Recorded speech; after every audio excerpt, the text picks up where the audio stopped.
Eu quero te convidar a abrir o texto de Romanos, capítulo 4, de 17 a 21.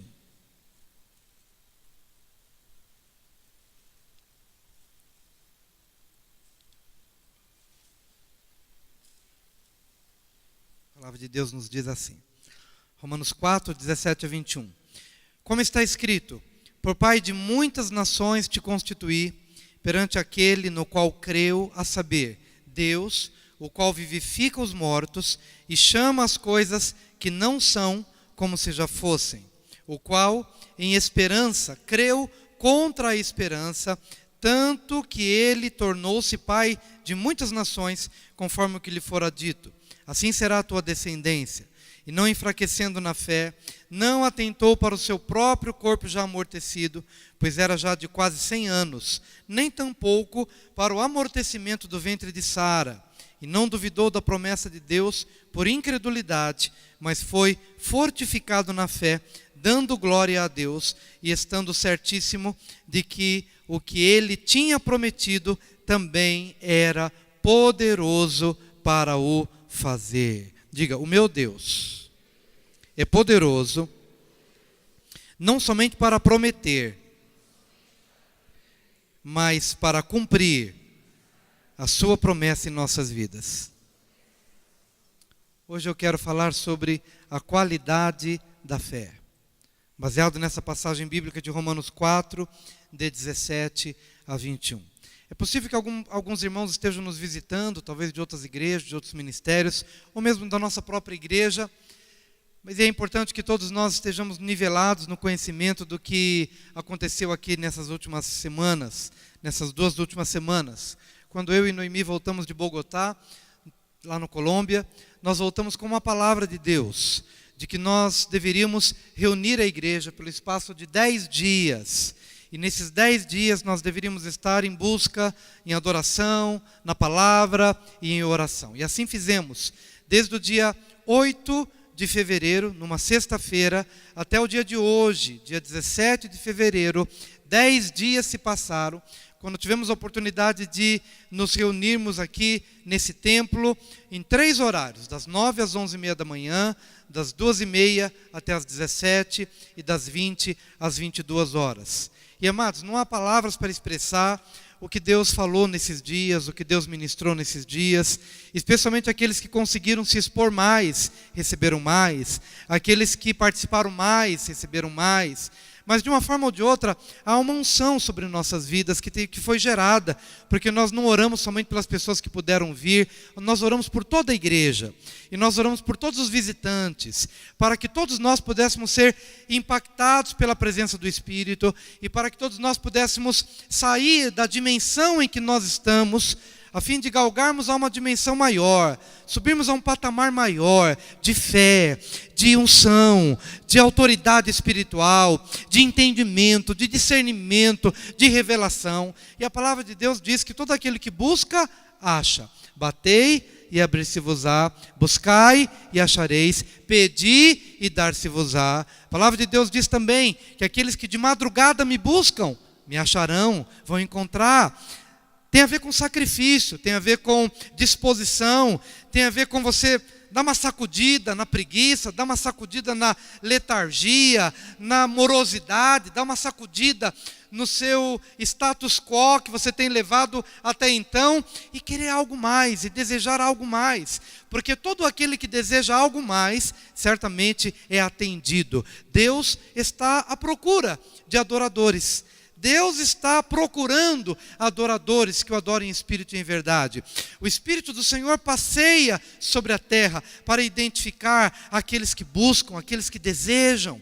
E aquele que de fato deseja e quer, ele vai receber. Se você quer, você vai receber. E eu acredito que esses 10 dias foram apenas um fundamento, uma sementezinha muito pequenininha, uma semente muito pequena, a partir da qual o Senhor vai fazer alguma coisa muito nova na sua vida. Eu acredito que nesses dias aqui você ouviu sobre vida devocional, você ouviu sobre Espírito Santo, você ouviu sobre morrer para você mesmo, você ouviu sobre renovação do primeiro amor, o resgate do primeiro amor, você ouviu sobre o Jesus apaixonante, o Jesus maravilhoso, por quem eu devo me apaixonar de novo. Sementes no coração, que é onde fazer com que se torne um grande edifício, uma grande rocha, uma grande pedra na sua vida, glória a Deus. Amém?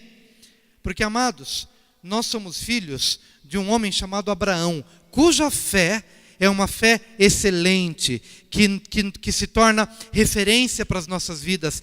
E a partir da fé deste homem, de um homem que buscou, de um homem que clamou, de um homem que alcançou essa posição de pai da fé, não por acaso. Ele manifestou um tipo de fé, que foi a fé que nós buscamos nesses dias. Senhor, alimenta a minha fé, fortalece a minha fé. Senhor, forma uma nova identidade na minha vida, porque eu quero ser como este homem que deixou um modelo, que deixou uma referência de fé, que se eu atingir só a metade da fé desse homem, eu já consigo transformar, com certeza, a minha cidade, pelo menos a minha cidade. Diga para o seu vizinho, Deus quer transformar a sua fé. Diga isso para ele. Deus quer transformar a sua fé. Quer transformar a sua fé. Quer transformar a sua fé. Receba essa palavra hoje com seu coração aberto. Receba hoje com seu coração aberto e disponível para aquilo que Deus quer fazer. Eu quero falar sobre a qualidade da fé que devemos imitar e devemos buscar. E primeiro perfil, o modelo dessa qualidade é uma fé especial, porque é uma fé em um Deus que vivifica os mortos. O texto diz, como está escrito, por pai, isso falando de Abraão, como está escrito, por pai de muitas nações te constituí, perante aquele no qual creu, a saber, Deus, o qual vivifica os mortos e chama as coisas que não são como se já fossem. Repita após mim, o meu Deus vivifica os mortos. Como é que a sua fé pode ser transformada? Você precisa ser moldado, a tua fé precisa ser transformada a uma fé que crê num Deus que vivifica mortos. Não tem outra saída. Não tem outra saída. Se você quer de fato ser crente, se você de fato quer ver situações mudadas na sua vida, você precisa ser um cristão que crê que Deus vivifica os mortos.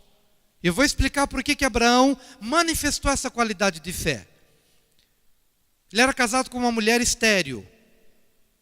E os anos foram se passando, mas no meio dos anos, quando ele tinha 75 anos, Deus o chamou e disse, você vai ser pai. E na hora que ele ouviu isso, Senhor, eu tenho 75. A minha esposa, na altura, tem 65. A palavra de Deus diz que já tinha até passado o costume das mulheres. Ou seja, já havia acabado aquele período em que a mulher poderia realmente ser fértil até para gerar filhos. Mas o Senhor disse, você vai ser pai. Ok. Você é pai, então se Deus disse que eu vou ser pai, eu vou ser pai. Mas passa um ano, passa 2, 3, 5, 10, 15, 20. E a promessa se cumpre 25 anos depois. E o menino vem. Ele já com 100 anos, a mulher com 90 anos. E Deus, como ele tem um senso de humor tão tremendo, Deus chegou e disse o seguinte, olha, o nome desse menino vai se chamar Riso. Por quê? Porque você riu, porque a sua mulher riu, porque todo mundo riu. Como uma mulher de 90 anos pode dar à luz a uma criança? Pois bem, então batiza, então dá o nome do menino de Riso, Isaac. Isaac quer dizer riso. Por quê? Porque o meu Deus, ele tem um senso de humor tremendo. Ele escolhe as coisas loucas deste mundo para confundir as sábias. Ele escolhe as coisas pequenininhas deste mundo para confundir as coisas grandes. Ele bagunça tudo, ele organiza tudo, ele faz o que ele quer, porque ele é Deus soberano. Quando ele fala alguma coisa para você, você pode a princípio até rir, mas ele vai batizar o filho da promessa de Isaac, porque Deus é um Deus que tem um senso de humor. Ele se ri dos inimigos, ele se ri das armadilhas, ele se ri das impossibilidades, porque ele é o Deus dos impossíveis. Meu Deus é o Deus da possibilidade. Ele me tira do impossível e me coloca nas possibilidades. E esse menino riso nasce. Deus disse, por meio dele vai nascer uma grande nação, por meio dele. Abraão fala, Senhor, toma o meu servo, toma alguém, porque eu já sou velho. Não vou tomar teu servo, nem ninguém das tuas entranhas, e é da tua esposa estéril, que vai sair o rebento, e dele uma nação. Só que acontece uma coisa, esse menino cresce, ele já é homenzinho, e de repente Deus fala, toma esse menino, que é o filho da promessa, e leva-me ao monte e oferece-mo em sacrifício. Abraão talvez não entendesse nada. Como é que Deus me dá um filho que diz que por meio dele vai nascer uma nação, e de repente ele pede que esse mesmo filho seja oferecido em sacrifício? Mas ele não questiona, ele não murmura, ele pega na mão do rapaz e sobe 3 dias. Imagina se Deus pedisse isso de você. O que não passaria na tua cabeça nesses 3 dias? Senhor, eu estou louco, ou é Deus que está louco, o que está acontecendo? Mas 3 dias em obediência, ele vai.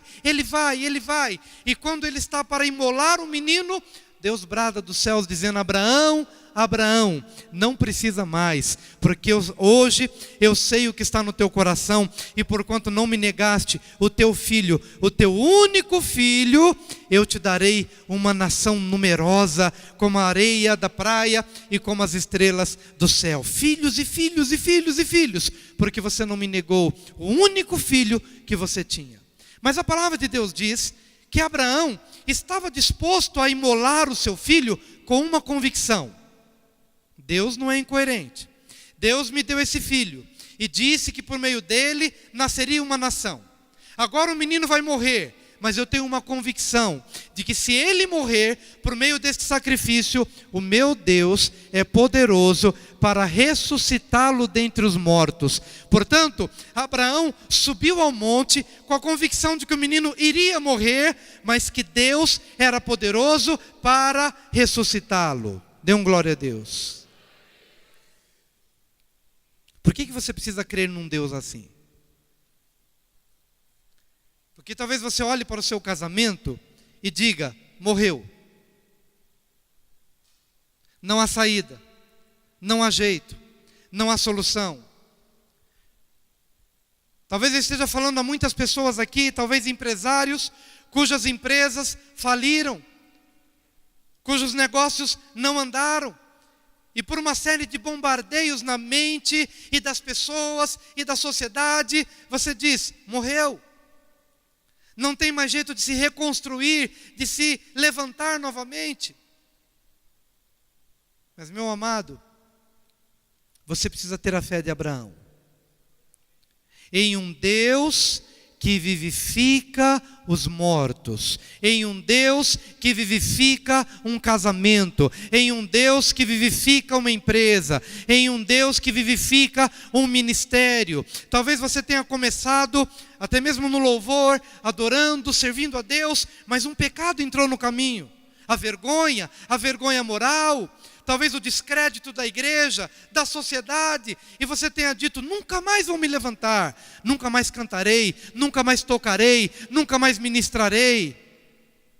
E quem sabe, querido irmão, que não tenha sido necessário que realmente houvesse um tipo de morte na sua vida, para que haja ressurreição, e na ressurreição o nome do Senhor há de ser glorificado, e na ressurreição o nome do Senhor vai ser exaltado.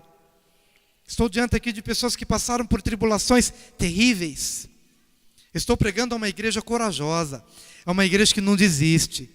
que como pastor estou há 11 anos aqui, então eu conheço as causas, eu conheço as lidas, eu olho para cada um de vocês e percebo, é uma lida aqui, é uma luta aqui, é um filho aqui, é um marido ali, é uma esposa aqui, e é algo que você vai e luta, e luta, e luta, e luta, mas eu tenho pregado a uma igreja corajosa, a uma igreja fiel, a uma igreja que sabe se levantar dos escombros, porque tem crido num Deus que vivifica mortos, e é essa qualidade de fé que vai fazer com que neste ano você possa viver o melhor ano da sua vida ministerial, da sua vida profissional, da sua vida familiar, da relação pais e filhos, filhos e pais, em nome de Jesus.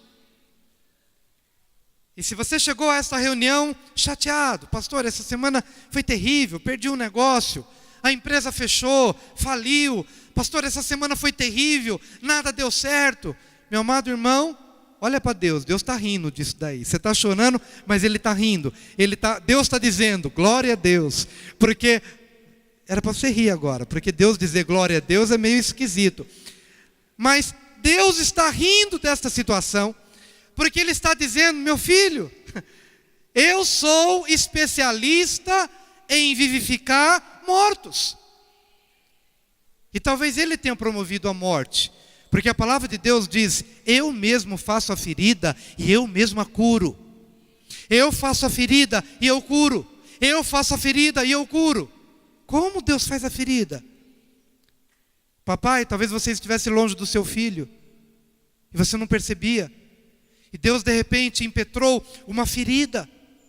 Mas hoje seus olhos se abriram por meio da ferida, e hoje você é mais compreensivo, hoje você ora mais, hoje você está mais perto, hoje você está mais próximo, e então, Senhor, obrigado, porque por meio daquela ferida, eu posso agora olhar para o meu filho com outro olhar, eu posso olhar para o meu marido com outro olhar. O Senhor matou para ressuscitar, o Senhor feriu para que o mesmo bálsamo de Gileade pudesse ser ministrado.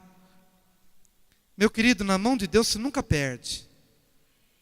Diga para o seu vizinho, nas mãos de Deus você nunca perde. Você nunca perde, você nunca perde. Nas mãos de Deus você nunca perde. Venham os problemas, venham as dificuldades, venham as situações difíceis, mas nas mãos de Deus você nunca perde. Eu faço a ferida e eu mesmo a curo.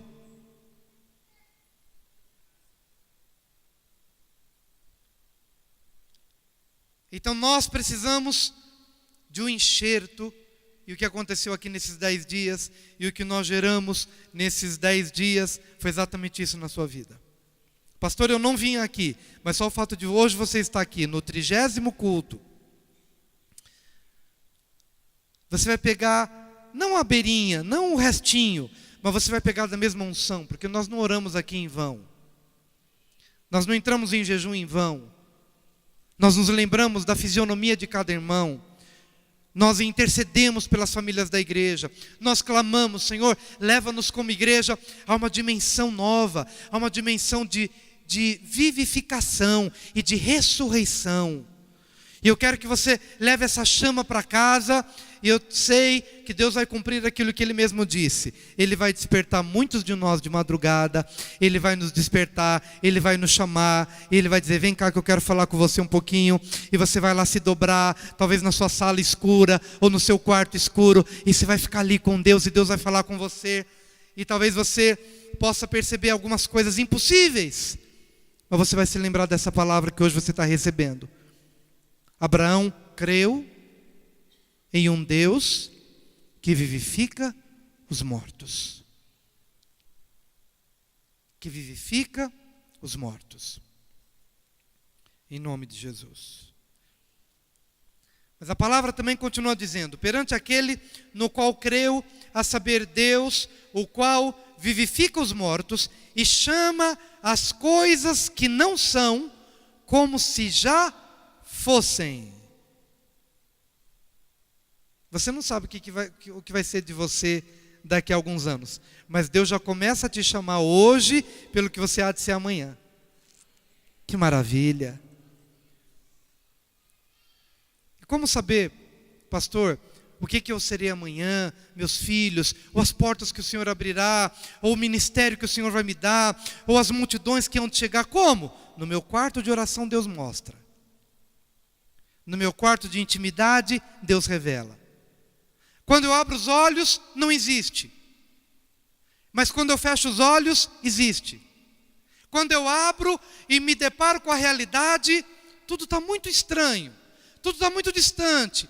Mas quando eu fecho os olhos, o Espírito fala, é assim, começa a gerar, porque os sonhos são a linguagem do Espírito. Sonha, veja o que eu coloco no teu coração, entra no lugar de intimidade, e então você começa a ver, e você fica tão impactado por aquilo que você vê, que quando você abre os olhos e não vê, mas você começa a profetizar como se você já tivesse aquilo sendo uma realidade na tua vida. Você começa a profetizar e a proclamar aquela verdade que Deus revelou no teu coração, como se já fosse presente, como se já fosse para hoje, como se já fosse para agora. Estão entendendo, queridos? Como é que isso se manifestou na vida de Abraão? Deus disse a Abraão, Abraão, você vai ser pai.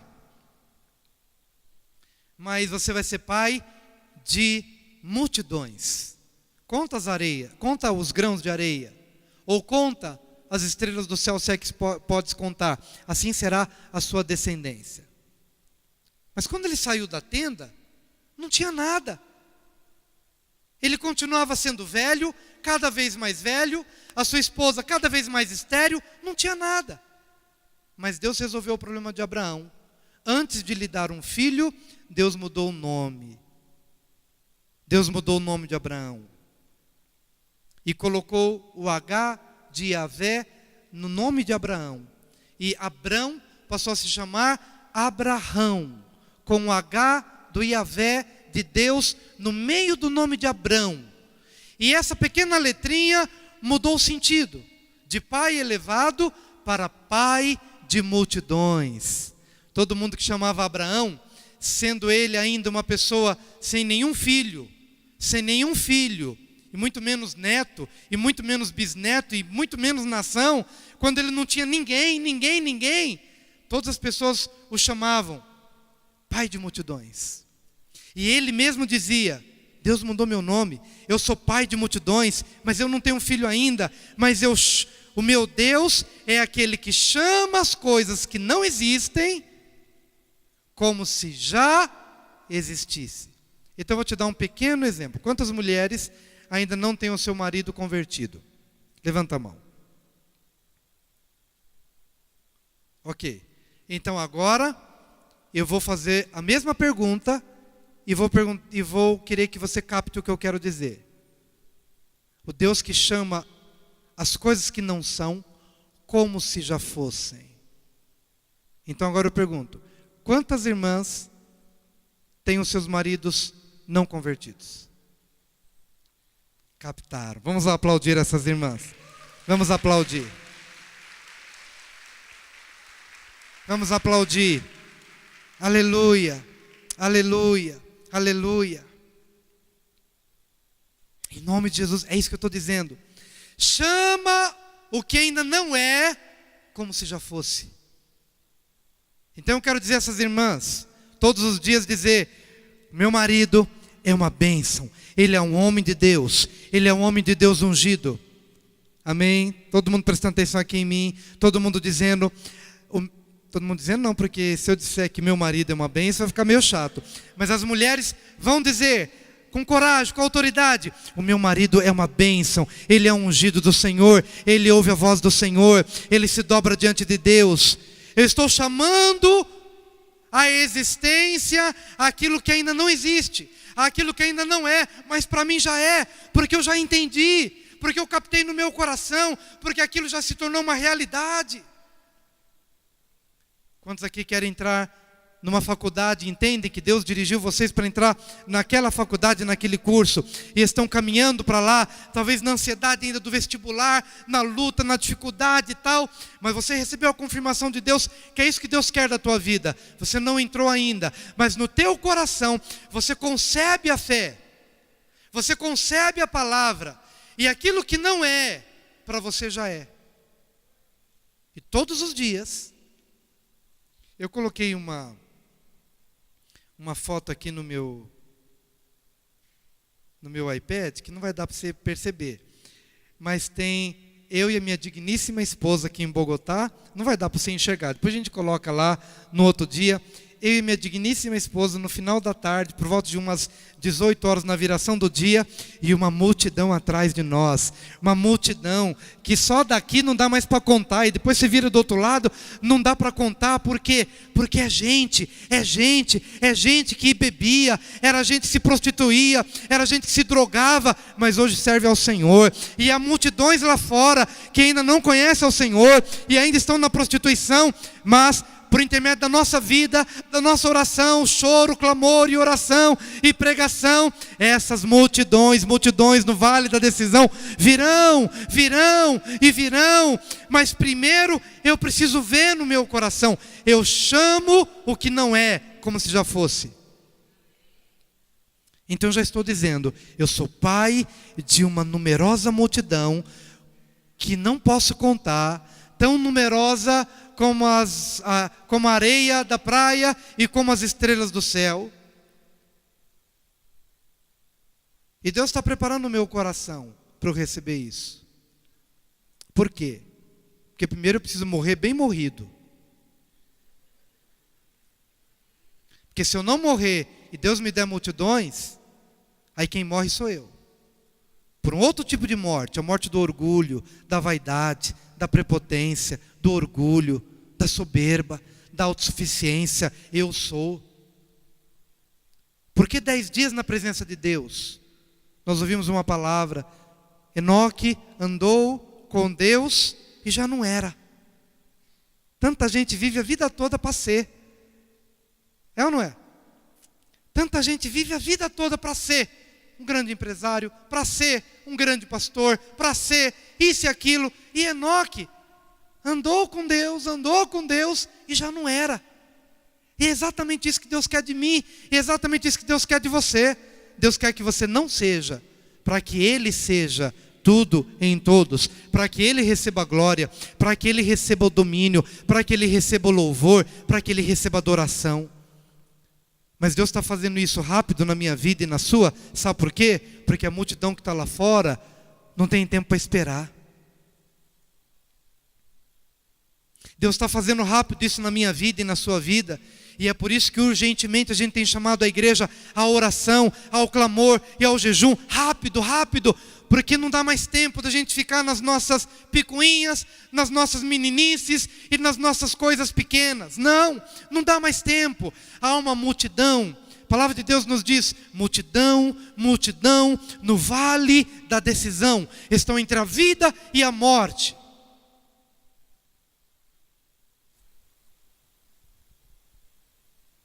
Não dá tempo para eu ficar contando meus botões da camisa.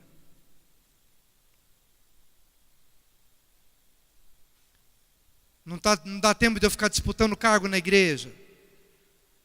Não dá tempo de eu ficar dodói com a pessoa que talvez me olhou meio atravessado. Ou com o pastor que me disciplinou. Não dá tempo. Ou você vem e você se dobra, e você se torna pó, põe teu rosto no pó e diz, não sou nada. Porque tem gente lá fora que depende de mim. Chama as coisas que não são, como se já fossem. Para isso você tem que ver primeiro. Você tem que ter uma experiência com Deus primeiro.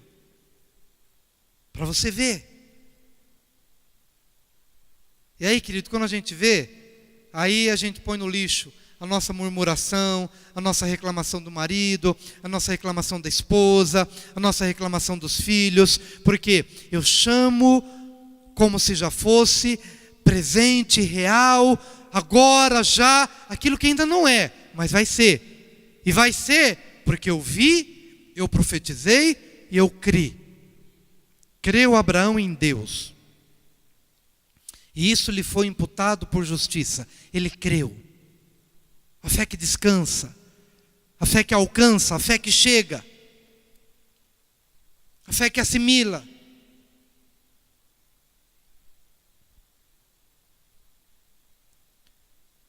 nome de Jesus. A qualidade da fé, a fé em um Deus que vivifica os mortos. Segundo lugar, a fé em um Deus que chama à existência as coisas que não existem, que chama como se já fosse aquilo que ainda não é, mas vai ser, porque você viu agora. Mas a palavra continua dizendo: Deus que vivifica os mortos, que chama as coisas que não são como se já fossem, o qual em esperança creu contra a esperança. Diga, em esperança creu contra a esperança. Diga, a minha fé será desse nível, que espera mesmo contra a esperança. Eu vou explicar o que isso significa. Quando você tem esperança de que alguma coisa aconteça, por exemplo, uma mulher está doente e ela procura um médico, e aquele médico responde para ela: eu não tenho resposta para o seu problema. Quando ela sai do consultório, a tendência é que aquela palavra produza um efeito negativo na vida daquela mulher, que a desestimule a buscar um segundo. Mas ainda que ela vai num segundo e recebe uma confirmação do segundo, que não tem jeito, ela vai perdendo as esperanças. E chega um determinado momento que ela começa a dizer: não vou mais bater em nenhuma porta, porque todas as portas nas quais eu bati, eu vi uma única coisa: não dá, não tem jeito, não é possível, não vai dar certo e não vai dar. Ou seja, a esperança vai fenecendo, a esperança vai diminuindo, ela vai se esvaindo. O que acontecia com Abraão? Cada ano que passava, estou mais velho. Olhava para a esposa, ela está mais velha e cada vez mais estéril. Os anos estão se passando, estou me aproximando da morte e nada acontece. Olho para minha esposa e ela continua do mesmo jeito. Todas as evidências, crer contra a esperança, esse nível de esperança, é quando você tem todas as evidências apontam para um agravamento da situação.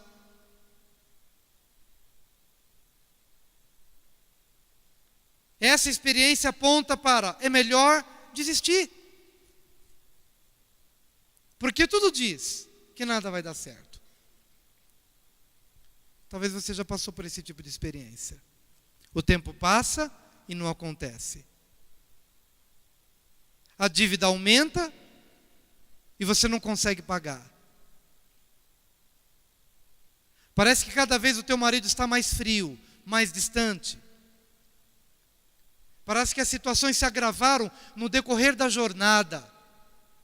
E não foi diferente na vida de Abraão. As coisas só pioraram. Mas o que ele fez em meio a isso? Ele manifestou um tipo de fé, que é a fé que eu devo ter e a fé que você deve ter. A fé que espera contra a esperança, contra as evidências, contra as facilidades. Mas ele continua crendo e esperando, crendo e esperando. E ao invés de desistir, ele abraça aquela causa com mais vigor. Porque é essa qualidade de fé que remove montanhas. Talvez você já tenha ouvido uma pregação da palavra de Deus que fala de um homem que ele estava ao redor de um tanque. Uma vez por ano o anjo vinha, movia as águas, e o primeiro que descia nas águas, ele era curado de qualquer enfermidade que tivesse. Mas ele era paralítico, esse homem. E ano após ano o anjo descia, movia as águas, e ele, por não poder andar, outro descia e era curado primeiro que ele. E aquele homem estava há 38 anos enfermo. Jesus, quando chega diante dele e vendo que ele estava assim há muito tempo, diz: filho, você quer ser curado? Senhor, não tem ninguém que me jogue na água. Toma o teu leito e vai embora para casa. Sabe o que chamou a atenção de Jesus? Ano após ano, aquele homem estava no mesmo lugar. Ano após ano, o anjo vinha, movia as águas, alguém descia primeiro e ele perdia a oportunidade e tinha que esperar o outro ano, mas ano após ano, e nunca ter desistido. Por que Jesus foi para aquele homem? Porque Jesus ficou admirado com a qualidade daquela fé. Querido, Jesus quer ficar admirado com a sua fé.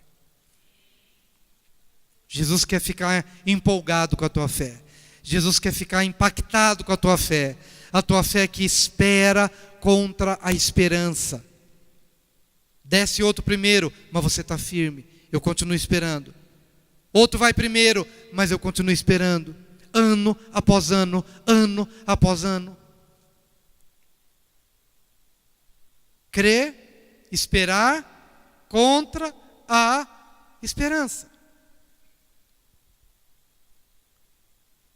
Glória a Deus. Você quer ter esse tipo de fé? Então diga: eu creio em um Deus, no meu Deus, que vivifica os mortos. Eu creio no meu Deus, que chama as coisas que não são, como se já fossem. Eu creio no meu Deus, que me ajuda a ter uma qualidade de fé, que espera contra as evidências, que espera contra a esperança. Esse é o meu Deus. Em último lugar, qualidade de fé é a fé que toma a decisão de não se enfraquecer, antes de se fortalecer, dando glória a Deus, estando convicto de que Ele era poderoso para cumprir o que prometera. Diga: eu terei uma fé. Diga: eu tenho uma fé que toma a decisão de não se enfraquecer pelas evidências, mas de se fortalecer, dando glória a Deus. A palavra aqui fala de algumas coisas que militam contra a tua fé. A primeira é a evidência física. A palavra de Deus diz que Abraão não levou em consideração o envelhecimento do seu corpo, nem o envelhecimento de Sara. Ou seja, algo que milita contra a minha fé são as coisas externas, as coisas visíveis. Aquilo que você vê com os seus olhos físicos, muitas vezes pode fazer com que você esmoreça. Porque você olha e pensa: não houve mudança. Mas Abraão não levou em consideração isso.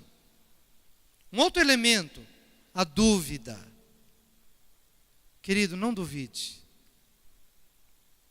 Saiba que a dúvida é uma inimiga mortal da fé. A dúvida. Será que eu sou merecedor?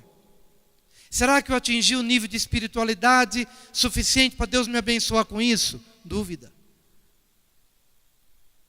Será que eu tenho feito por merecer? Dúvida.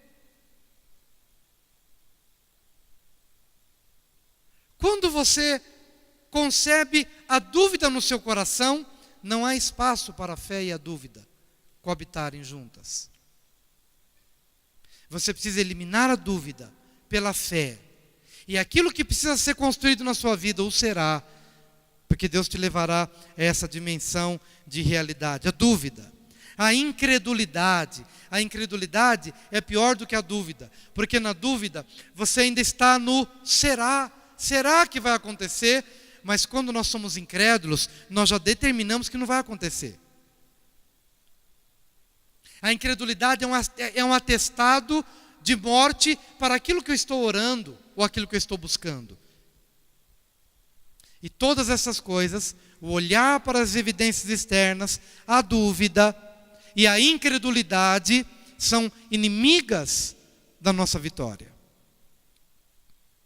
Mas Abraão deixou o olhar para o envelhecimento do corpo, a dúvida, a incredulidade, porque ele sabia que tudo isso enfraqueceria a sua fé, mas pelo contrário, ele decidiu se fortalecer na fé. Como? Dando glória a Deus. Diga, eu me fortaleço na fé, dando glória a Deus.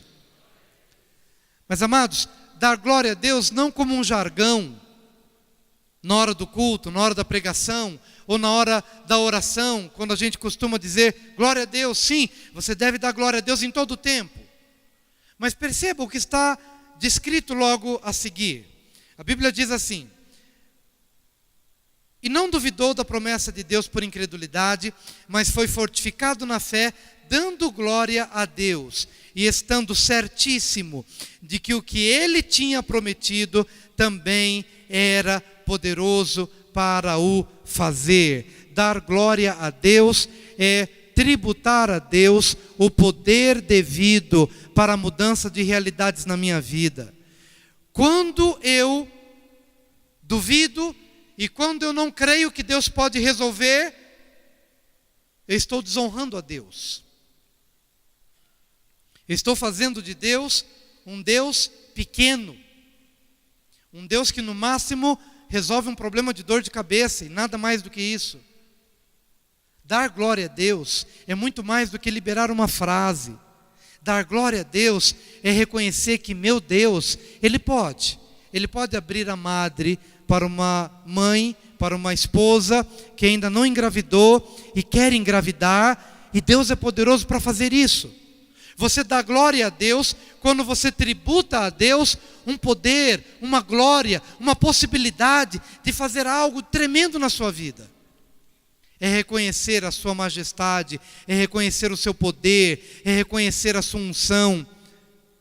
É fazer de Deus, não é fazer de Deus, é entender que Deus é muito maior do que o que a minha mente consegue conceber ou entender. Na prática, queridos, quantas vezes vivemos situações e situações e olhamos para Deus e ficamos na dúvida: acho que Deus não pode fazer isso. Acho que Deus não pode trazer meu marido de volta. Acho que Deus não pode resolver uma questão, uma causa na justiça. Nesses 10 dias ouvimos testemunhos maravilhosos de pessoas que tinham causa na justiça e a coisa estava tão crítica, praticamente perdida, mas esse povo se pôs a orar, porque creu num Deus que pode. Num Deus que pode. E começaram a orar, e buscaram, e jejuaram. Vamos orar, de 2 em 2, vamos orar na tua casa, ora na minha, mas vamos orar por essa causa. E de repente chega diante do juiz, o juiz pega aquela causa, olha para a pessoa, olha para o papel, e de repente rasga o papel na presença da pessoa, dizendo: você está livre.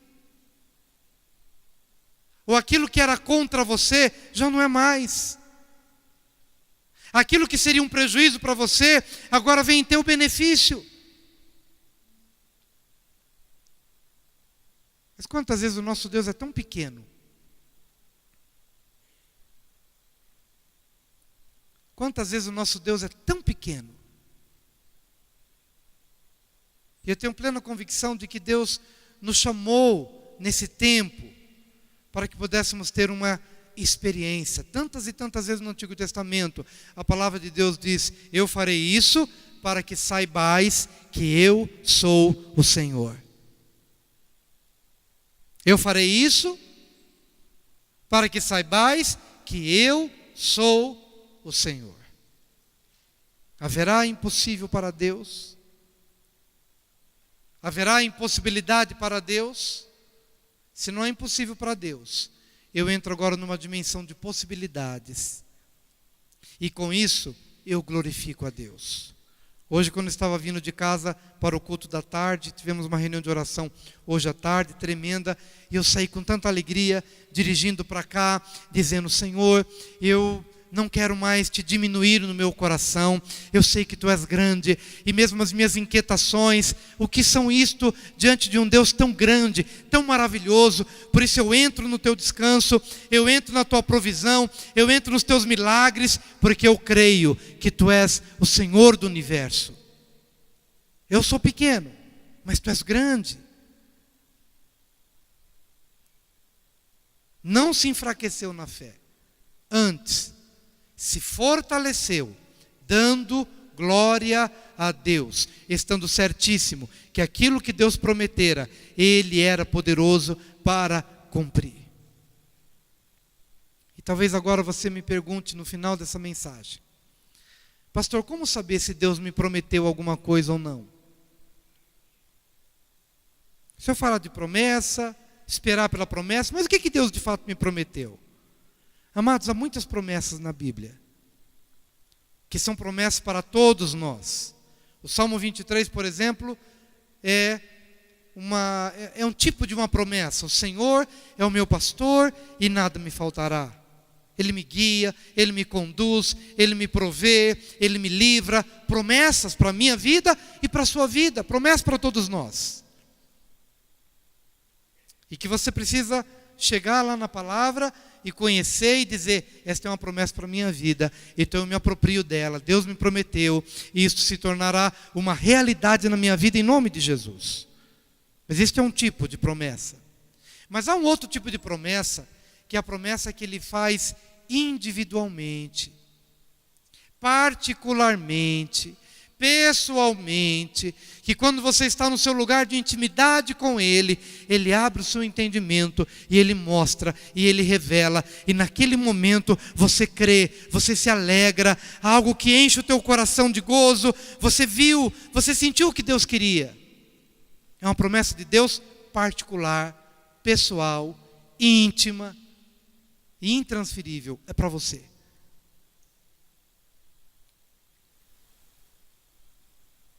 Que você obtém no seu caminhar de intimidade.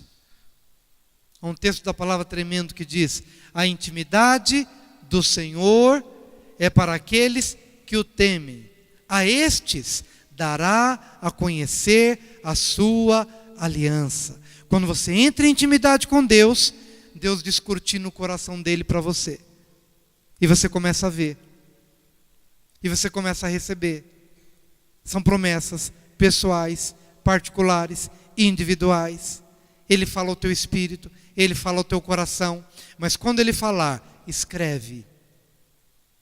Porque daqui a algumas semanas, ou meses, ou anos, você poderá esquecer. Mas escreve.